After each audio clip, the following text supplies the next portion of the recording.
Usually I try to inspect it a little bit, but like this like makes me gag, like even thinking about it. What's your name? What's my number? What's your name? What's my number? My name's Kia. My name's Kia. What's your name? What's my number? What's your name? What's my number? My name's Kia. My name's Kia. Hey YouTube, it's Didi, and I did want to talk about my experience with this guy off of POL. I had to tell y'all this story because this right here, I'm not gonna waste any time. I'm gonna jump right into this story because I swear y'all, this is the craziest thing ever. So I'll say his name is Sean.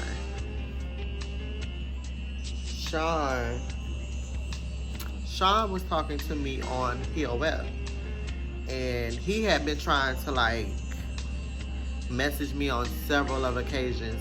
Usually it was just like us going back and forth on the app itself, and then we would talk on the phone sometimes.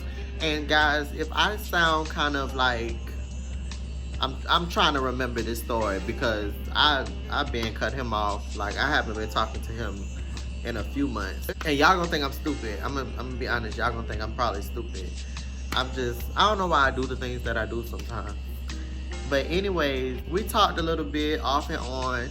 It would be periodically where after a while we wouldn't talk, we would kind of like just fall off. And so we finally decided to meet up. Y'all, this is gonna trip y'all out, but I'm thinking this whole time that he had a way to get to me. Now, I didn't necessarily know if he had a car, but I just figured he would find a way to get to me.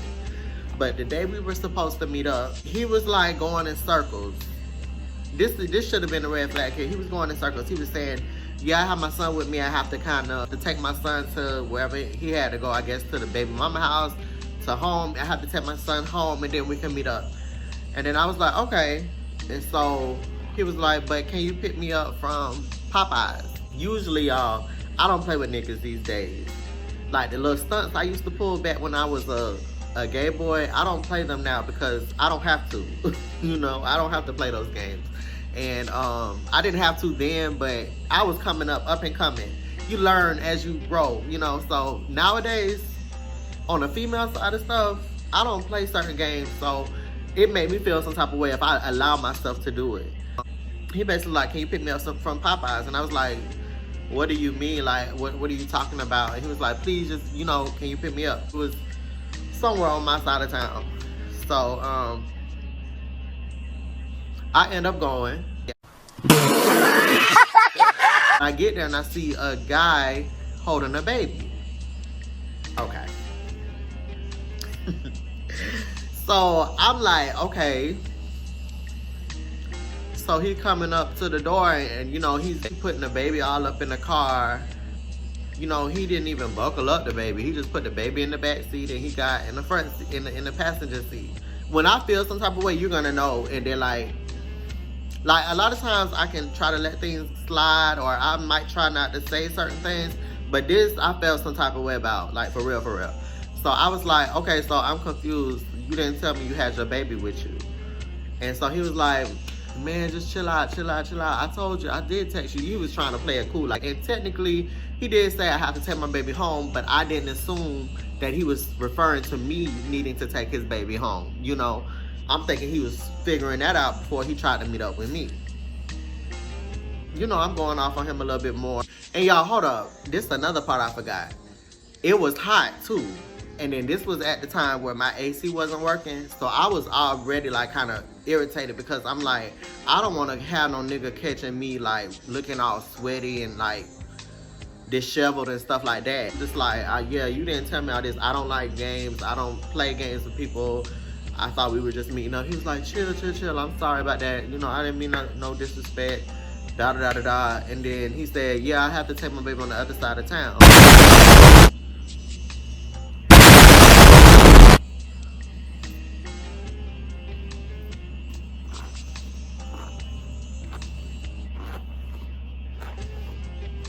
The other side of town, I was confused. You know, I was thoroughly confused. And so, I'm still kind of going off. I'm like, you did not tell me this. I think I asked him, I said, do you have any gas money or anything like that? Because you're asking me to take your baby on the other side of town. And then I said, on top of that, this was around the time like my tires was real funny. I said, I don't really trust my vehicle. And then I said, you didn't even buckle your baby up in the back seat. I said, I'll take you, but I will need some money or something like that. And he was like, no problem, I got you. Like, he was like, how much you need? And I said, well, I'm doing you a favor. I said, that should be something that you should already have, like, in your head. You know what I'm saying? Like, you shouldn't have to ask me that. You should, when you know somebody doing you a serious favor, you can't catch no Uber for free. You can't catch the bus for free. And then if you catch the bus, you're gonna have to wait about an hour or two to really get to your destination.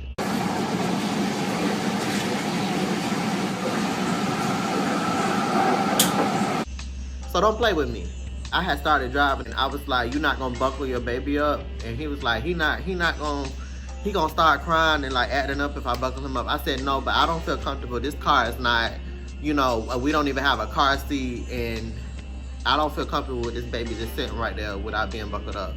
And so I pulled the car over and he buckled the baby up.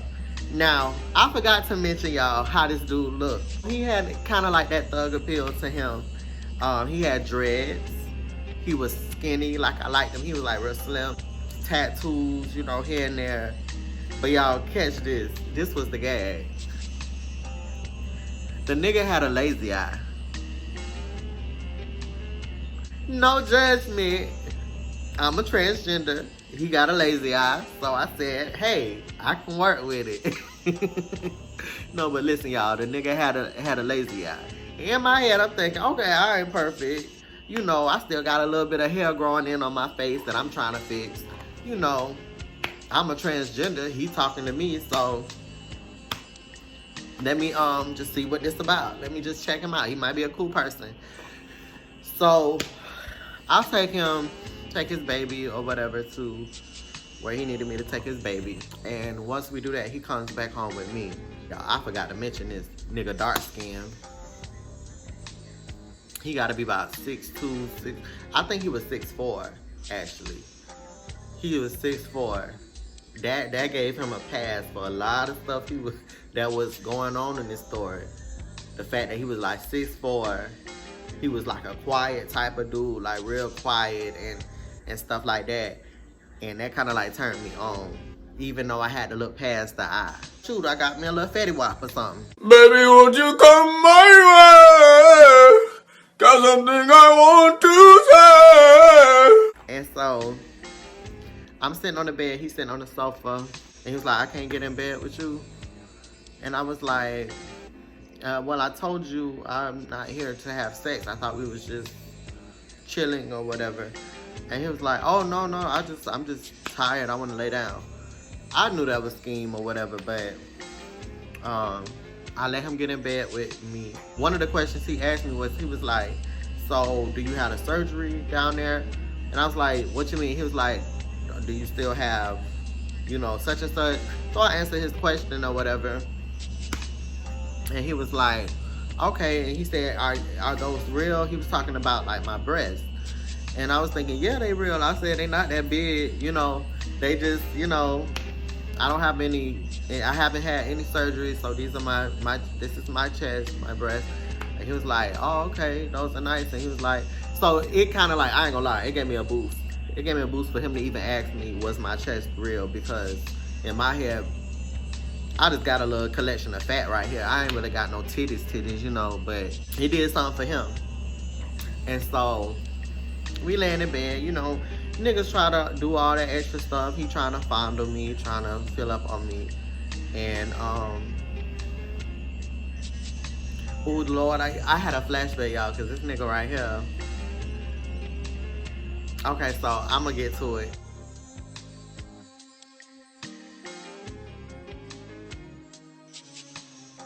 If you are under the age of 18, do not watch the rest of this video. So anyways, the nigga, he lifted up my dress, right? And he started sucking on my nipples. Ooh. He was saying all this stuff like, yeah, I really like you, you know, stuff like that. I said, well, I'm not really onto the games with people like that. Whoever is with me, a nigga gonna have to bring something to the table. And he was like, yeah, I believe if I'm really feeling you or something like that, I'm gonna maybe put some money on your light bill, stuff like that. You know, make sure you good if I'm gonna be around you and stuff like that. And you know, he was saying all the little stuff like, I thought I had finally made it. I thought I had made it, but I was fooling myself. So anyways, we chill a little bit more. He did all that. And keep in mind, y'all, he had told me that his relationship with his baby mama, they don't talk, like they don't like each other, like apparently, or like they just don't effort with each other like that. So she wasn't gonna be no issue. Cause I don't deal with dudes with baby mamas. I don't deal with nobody that's married in a relationship with a girl. I don't like that type of stuff. Like, I want my dude to be my dude. I have been in situations where a nigga didn't tell me, but I stray away from niggas like that. And then like with the baby daddies, I don't like that whole baby mama, baby daddy stuff. The baby mama ain't going nowhere. Hey. How y'all doing? And the nigga, most of the time, he not comfortable enough to come out and say, I like transgenders, I like gays, whatever the case may be. He's not strong enough or confident enough to do that, you know, because of society. So I stray away from that too, because that's just gonna go sour sooner than later. So anyways, he asked me, can you take me to whoever house? I don't know if it was his homeboy house or whatever. So when he left, I took him to his family house or whatever, which was a lot closer than where I took his child. And his child was so adorable. Hey baby, I'm your godmama. Remember me? I took your scheming ass daddy. I took you home for your scheming ass daddy. Remember? The baby was so adorable. Like, I just wanted to pinch his little cheeks. He was so adorable. Like, I would have been a stepmama just for the fact that baby was so cute. But after that, we kind of had got connected again. Because keep in mind, y'all, I still thought he was a decent dude at this time because I liked his vibe. He was so sexy to me, too, in regards to, like, most of his characteristics, like being tall, dark-skinned, like that thug appeal. You know, it was, like, attractive to me. So I was like, yeah, if you want to come over, and I was like, you're going to have to find your way here. So he caught the bus. You know, I got ready, cleaned myself out and stuff like that because I kind of like the nigga. So I was like, if push come to shove, I'm going to try to give him a little something, you know. So he caught the bus, knocked on my door, and he came before I was done. So I had the towel around me still. He came to the door. And I was like, hey, you know, whatever, come just have a seat, I'm almost done. And as I was coming out the bathroom, you know, still getting myself together, this the type of aggressive stuff I like right here. This what really had me holding on to him too.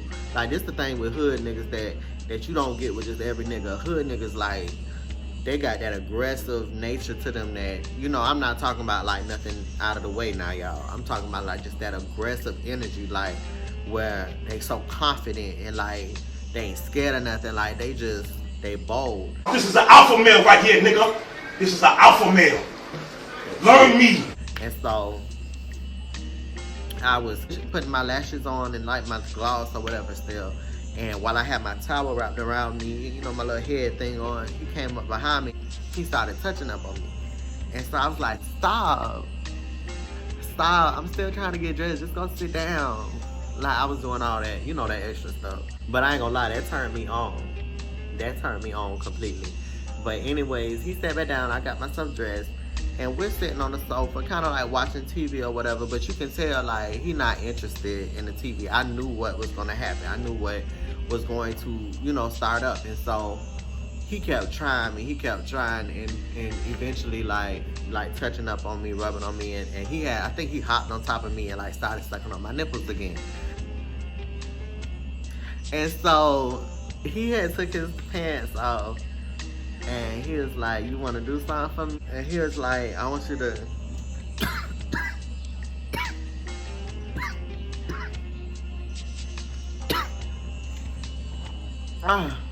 he was like, I want you to he wanted me to suck his dick. And so, you know, I'm getting all down, I'm getting ready to put in a performance because I'm like, I really don't feel like letting him fuck me. I don't feel like going through all of that. Even though I cleaned myself out, it hurt, period. So I'm like, I gotta put on the performance with this mouth game. Like, I have to. And so, you know, I bent over and I think I went down the shaft like one time. And then, usually I try to inspect it a little bit, but like this like makes me gag, like even thinking about it. But like, I was able to catch it just in time before I really started getting into it, because I was like, hold on. I like literally jumped up. And he knew something was wrong. And I said, hold up. I said, why you didn't tell me about that? And he was like, what you mean? Playing stupid. And I said, you have something on your dick. You didn't tell me that. And he was like, oh, that's just an allergic reaction from some soap or something that I had been using. I'm looking at this nigga in his face like this. So I was basically like, don't play with people like that. You don't do stuff like that to people. I'm a very clean person, and I don't do that to people. So I'm asking you to be honest, like, what is that on your dick? And he was like, I told you, you know, I promise you I wouldn't play with you like that. I wouldn't even play with my son like that. I wouldn't do that to nobody. And stuff like that. So I'm thinking, okay, he might be telling the truth, but regardless of whether or not he was telling the truth, I was like, I can't do it. I can't put my mouth there. So he tried to fuck me, and I said, well, go ahead and get the condom. He got the condom, put it on, but every time he was trying to go in, because I'm so tight and because I don't have sex regularly, it would not go in. Like, I was so tight to where I was clenching and it kept ejecting him out. And so, unbeknownst to me, what he had called himself trying to do was take the rubber off and slide it in. When I felt the sensation, I said, I said that boy's name. But I was like, Sean, are you fucking me without a condom? Are you trying to fuck me without a condom? And he was like, yeah, it wasn't going in with the condom. And I was like, yeah, you right. But I told you use the condom. I don't want to do this no more. I'm good. You know, I told you to use the condom. Like, you don't do stuff like that. And so he was like, you know, he was kind of attitudinal. We literally both stopped. I know I probably ruined his day, because he probably was ready to get into something, but it didn't work this way, because I will shut it all down quick, fast, and in a hurry. If I'm not feeling it, we're not doing nothing. I think I had caught myself like asking him, did he want some food in my house? Like, I had some pizza or something. I said, get you some pizza. Like, that was some kind of consolation prize, because I felt kind of bad. I be feeling bad for these niggas, because these niggas, like, they act like they can't live without sex. Like, these niggas be acting like sex is everything. So, like, I be feeling like I'm hurting their feelings or something. Like, so I felt like bad for him, because I was like, I'm not about to fuck you, and I'm not about to put my mouth on you either. So get you some food, you know? So before you leave, get you some food so you didn't come for nothing. And so he might have ate a little bit of pizza. You know, he was acting like everything was cool, acting kind of nice or whatever still. And then eventually he had to wait for his bus to come back. And he left. Now, this is the part where I didn't like this nigga. I go to thinking about it. Some more, and I'm like, I don't feel, dang, I keep saying that nigga name. So I'm like, Sean, I need you to tell me the truth. I need you to be honest with me about what I saw on your dick. Cause I put that on my mouth, so I need you to be honest with me. Like, I don't play those type of games. Like, you need to be honest. And so he was like, I told you, it's just an allergic reaction. And I was still trying to like get it out of him. And all of a sudden, like, he just like stopped responding to me. And that was like weird behavior to me. Like, that was just weird. He didn't give no cares at all about me. Like I honestly feel like he had something on his dick, like some kind of STD or whatever you call it. He had something like that. I honestly feel like he did. And he just was not being honest, and he didn't care. Like, I be like, in my head, I be going to stuff like, oh, he think I'm just dirty and nasty because I'm a transgender and he could do me any kind of way. And he has no cares about telling me the truth because he feels like I'm just his cum receptacle. You know, I be thinking like that. And so I'm getting hot, and I'm like texting him, and he's not responding. So eventually, I was like, Sean, I'm about to get tested. Is there anything you need to tell me before I go? I said, I will not report you. I just want to get tested.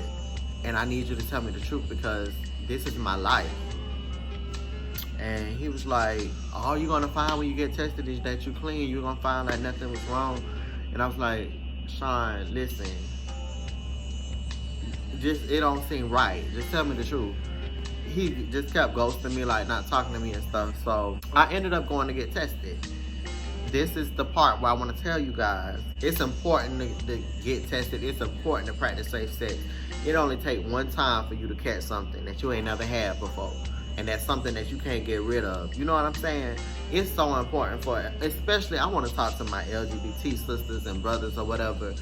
You know, they often like to say that, you know, like there's a stigma attached to us having certain things, like whether it's HIV, STD, stuff like that. People have a stigma. And that's why all my life I wanted to stay so far away from that. Yes, our community is smaller than, like, let's say straight people that have so many different people. It's a wider range of them spread out. And then we have these niggas that, we have these DL niggas, these niggas that play both sides, and they are some of the most sexually deviant people I know. They just down low and dirty, you know what I'm saying? Let me get back on track. I never wanted to be part of no stigma. I pride myself on just trying to remain clean and trying to be careful with who I mix myself with and trying to be careful. But there have been times in my past where I have slipped up, where I have said to myself, oh, I don't want to suck dick with no condom on. But those are the same times that you can catch something, you know? So it's not just about anal sex. That's not the only time you need a condom. You know, if you're dealing with somebody that you're unsure of their status, you're unsure of how they carry themselves, it's not wise to be calling yourself sucking and doing all that other stuff. So I made a mistake there because I put myself in a predicament where I could have put myself in danger. This is the good news. I got tested. Everything came back negative. Everything came back negative. So that was just like a relief, but it did cost me money, so I was hot. You know, so I texted him back and I'm like, Sean, everything came back good, but I don't like how you ignore me or whatever. I don't like how you were not responsive when I'm trying to tell you something that really concerns me. And so, you know, he still was like acting like shady and like not responding to me. In my head, I honestly believe that he had something. I honestly believe that he tried to lie to me when I figured that out, and he maybe thought I wouldn't say anything. It was by the grace of God that I didn't catch anything, you know, but that didn't mean that he didn't have nothing just because I didn't catch it. Eventually, I think he hit me up on POF again. I don't know how it happened, but he was like, hey, I wanted to talk to you. I want to see you in person. I'm like, yeah, Sean, you did me wrong. You did me dirty. I don't know about all of that. And we can just talk on the phone. And he was like, no, I need to talk to you in person.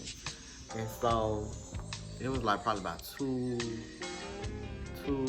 o'clock in the morning. And I decided, let me go meet him in person and see what he's talking.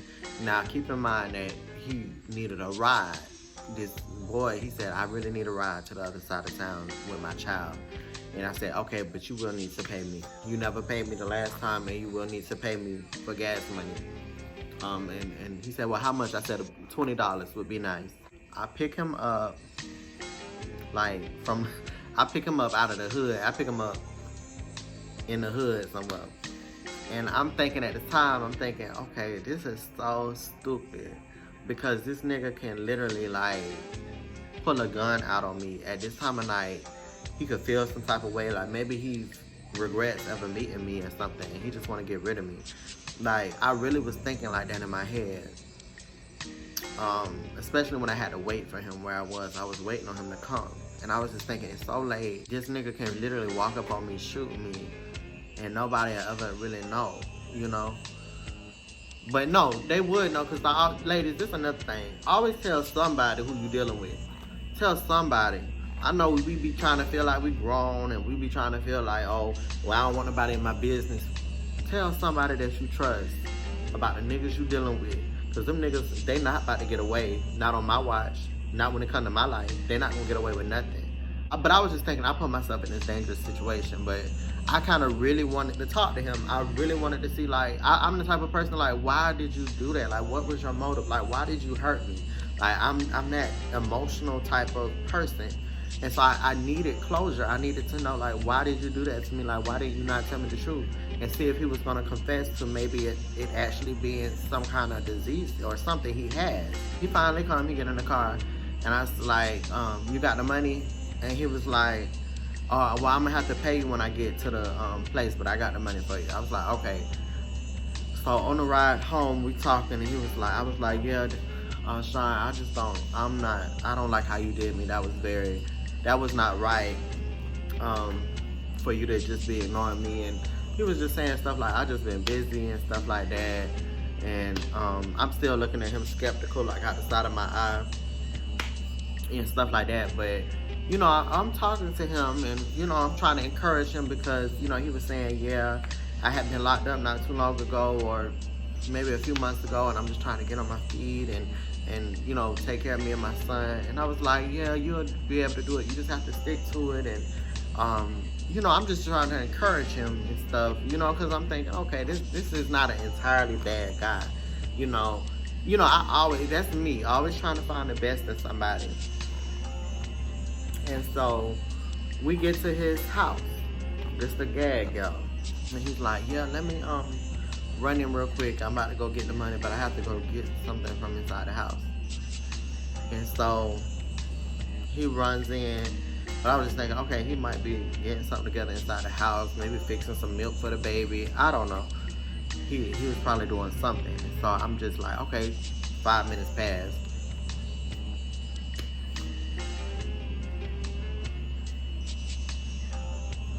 Ten minutes passed.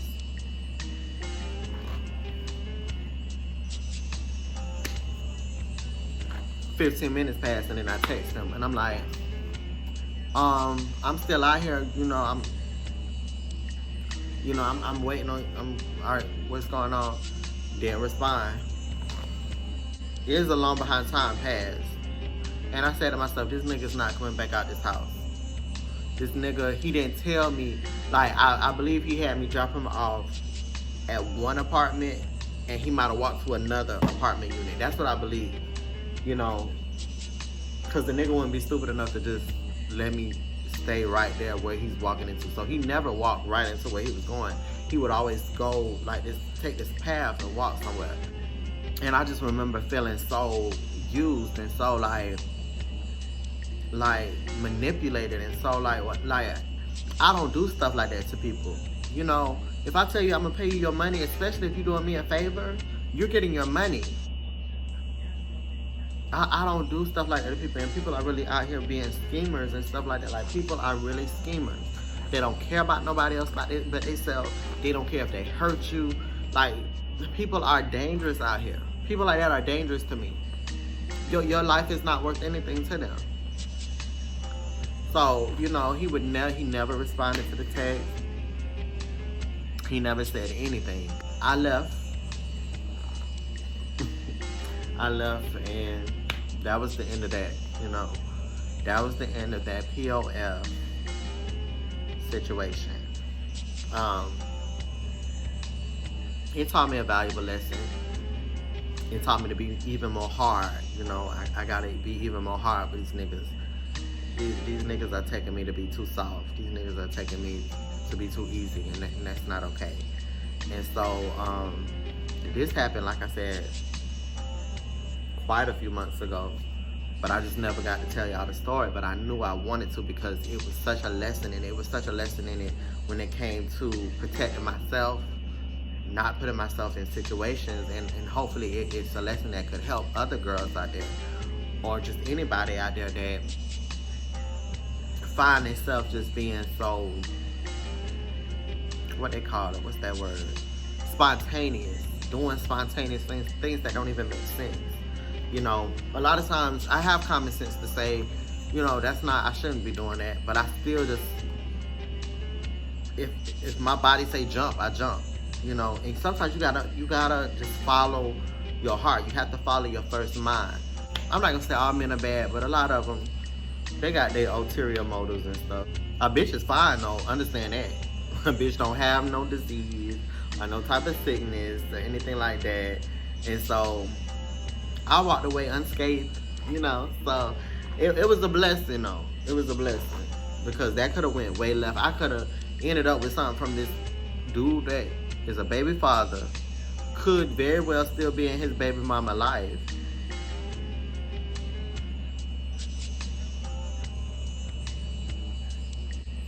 I just wanted to tell y'all that story. Be careful out here.